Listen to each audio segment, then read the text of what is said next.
नमस्कार, स्वागत है आपका पहल टाइम्स में। मैं प्रकाश मेहरा। तो आज टाइम्स दिन भर में बात करेंगे देश की सियासत किसके सहारे और जोड़ तोड़ की सियासत में क्या कुछ चहल पहल है।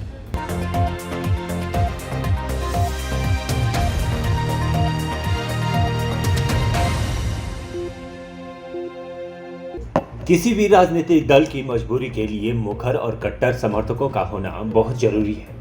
कांग्रेस हो या फिर भाजपा, दोनों की मजबूती में कट्टर समर्थकों का बड़ा योगदान है। जो पार्टियां समर्पित समर्थक नहीं जुटा पाती है वह ज्यादा देर तक नहीं चल पाती है।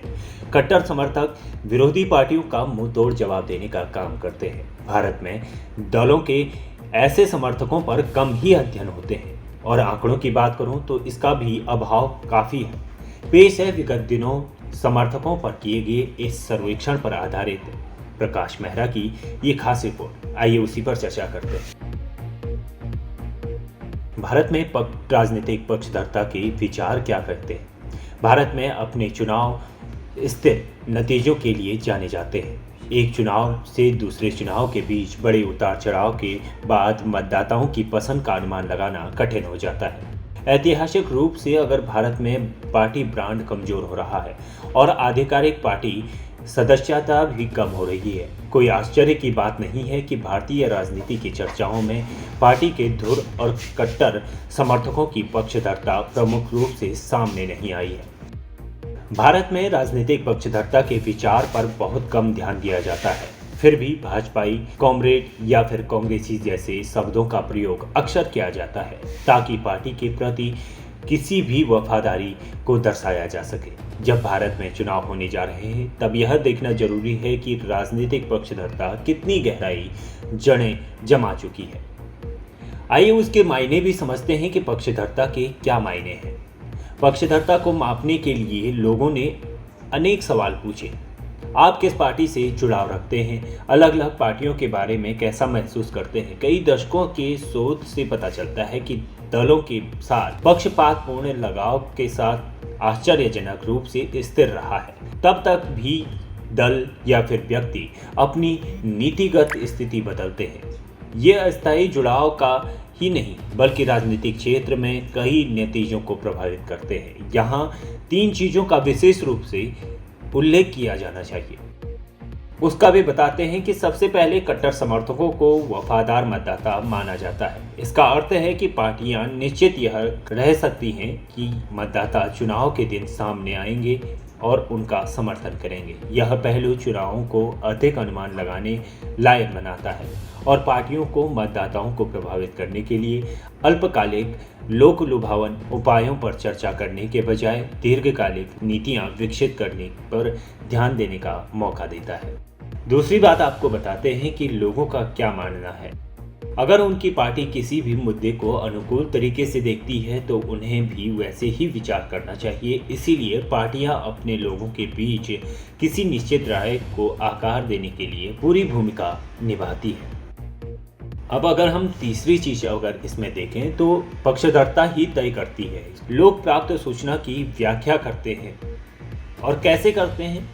जो लोग पार्टियों से जुड़ाव महसूस करते हैं वो वही करते हैं जो उसकी पार्टी कहती है। ऐसे पक्षधर अक्सर अपनी पार्टी के बारे में नकारात्मक जानकारी को नज़रअंदाज करना चाहते हैं और अन्य पार्टियों के बारे में नकारात्मक जानकारी पर जोर देना चाहते हैं। यह पूर्वाग्रह, वस्तुनिष्ठ या फिर ईमानदार मूल्यांकन में बाधा डालता है और समूहों के बीच शत्रुता भी बढ़ाता है। इससे अविश्वास और बढ़ जाता है। राजनीतिक विचार विमर्श बाधित हो सकता है। अब भारत में पक्षधरता के मायने क्या रखती है, आइए उस पर भी नजर डालते हैं कि आखिर पक्षधरता के क्या कुछ मायने हैं और किस तरह से मायने रखती है या फिर नहीं। ऐसे ही साक्ष्य जिनसे पता चलता है कि अनेक मतदाता किसी भी एक पार्टी के प्रति वफादार नहीं हो सकते हैं। हमने 2022 के राज्य विधानसभा चुनावों से पहले हिमाचल प्रदेश में एक ऐसे उदाहरण देखे हैं। सबसे ज़्यादा यादगार बात वह रही है शिमला ग्रामीण जिले में महिलाओं का एक समूह अपनी व्यक्तिगत पार्टी प्राथमिकताओं पर चर्चा करने के लिए लालायित था और उनकी राय अपने परिवार के बाकी सदस्यों से अलग थी। अलग अलग राजनीतिक निष्ठा वाले परिवारों में शादी करने के बाद भी महिलाएं अपनी पक्षपातपूर्ण राय पर कायम रहती हैं। यही दृष्टिकोण व्यापक स्तर पर दिखाई दे रहा है। प्रत्येक चुनाव चक्र में सर्वेक्षण में शामिल उत्तरदाताओं से पूछा गया तो उन्होंने क्या कहा?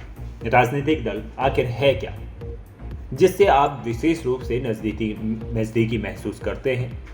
सभी चुनाव में औसतन लगभग 30% उत्तरदाताओं के पक्षपातपूर्ण लगाव व्यक्त किया। खैर, बीते 50 वर्षों की अवधि में अगर भारतीय राजनीतिक व्यवस्था कांग्रेस के अधीन एकल पार्टी प्रभुत्व से गठबंधन शासन की ओर आई थी और भाजपा के प्रभुत्व वाली दलीय व्यवस्था में वापस आ गई है।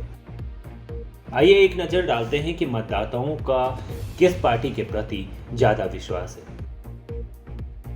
यहाँ बड़ा सवाल उठता है कि मतदाता किन पार्टियों के प्रति विशेष रूप से निकटता महसूस करते हैं। भारत में बड़ी संख्या में पार्टियां चुनाव लड़ती हैं, पर उनमें से कुछ ही एक से अधिक चुनावी चक्र में टिक पाती है।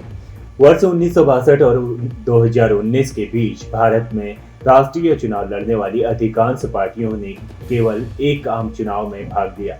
बेशक कुछ पार्टियों ने टिकने की ताकत दिखाई है। उनमें से कई खुद को एक ब्रांड के रूप में स्थापित कर लिया है। आज देश में सबसे प्रमुख कांग्रेस और भाजपा है। 2019 के NES डाटा के संकेत मिलता है कि भारत भर में आधे से अधिक साफ तौर पर उजागर समर्थक कांग्रेस 19.2% या भाजपा 41.2% से करीब महसूस करते हैं। किसी राज्य विशेष पैर जमाने वाली अन्य पार्टियों जैसे उत्तर प्रदेश में समाजवादी पार्टी या पश्चिम बंगाल में तृणमूल कांग्रेस के भी पक्षधर बहुत हैं।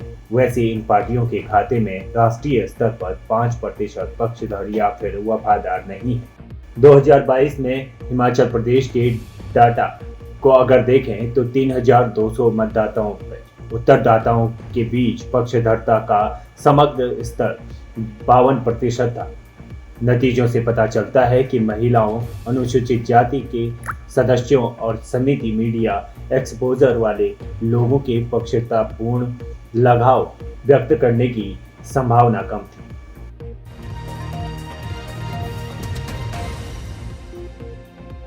बहरहाल 2019 के आम चुनाव में मतदाताओं के आंकड़ों के अनुसार लगभग 61% पक्षधर मतदाताओं ने 2014 में अपनी वोट पसंद को दोहराया है।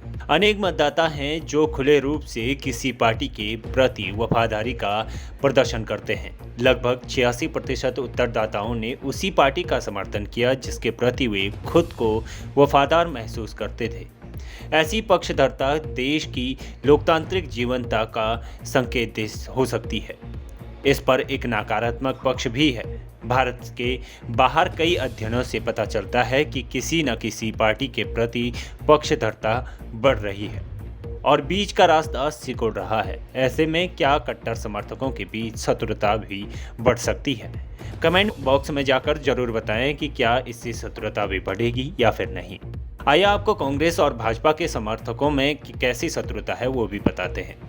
वैसे भारत में दो मुख्य ध्रुवों की बात करूं, कांग्रेस और भाजपा के समर्थकों के बीच जो शत्रुता दर्शाने का व्यवस्थित डाटा नहीं है। केवल 26.4% भाजपा समर्थकों और 20.5% कांग्रेस समर्थकों ने अन्य पार्टियों के प्रति गहरी नापसंदगी जाहिर की है। इसके साथ ही यह दर्शाता है कि राजनीतिक ध्रुवीकरण शायद उतना व्यापक नहीं है जितना आमतौर पर माना जाता है। सर्वेक्षण के मौजूदा आंकड़ों से संकेत मिलता है कि बढ़ती पक्षधरता अधिक सूक्ष्म मतदाताओं में तब्दील हो सकती है, जो अपने निर्वाचित नेताओं से अधिक जवाबदेही की मांग कर सकती है। बहरहाल कोई शक नहीं है कि कट्टर समर्थकों से पार्टियों को लाभ होता है। इन दिनों भाजपा अपने कट्टर समर्थकों जैसे लैस है तो वह भविष्य के प्रति ज़्यादा आश्वस्त हो सकती है। वैसे कट्टर समर्थकों को मात्र पक्षपात से अलग स्वस्थ सियासी जुड़ाव की ओर लाने के लिए सूचनाओं का और ज़्यादा मुक्त प्रवाह चाहिए ताकि देश में पहले से ज़्यादा खुली राजनीतिक बहस सुनिश्चित हो सके। अब देखने वाली बात यह है कि 2024 के लोकसभा चुनाव भी नजदीक है। अब ऐसे में पक्ष और विपक्ष के बीच लगातार गहमागहमी चल रही है कि आखिर बीजेपी एक तरफ 400 पार का नारा लगा रही है तो वहीं कांग्रेस इस बार महागठबंधन की तैयारियों में है। अब देखने वाली बात यह है कि क्या बीजेपी इस बार 400 पार कर पाएगी या फिर इंडिया गठबंधन इस बार अपनी सरकार बनाएगी।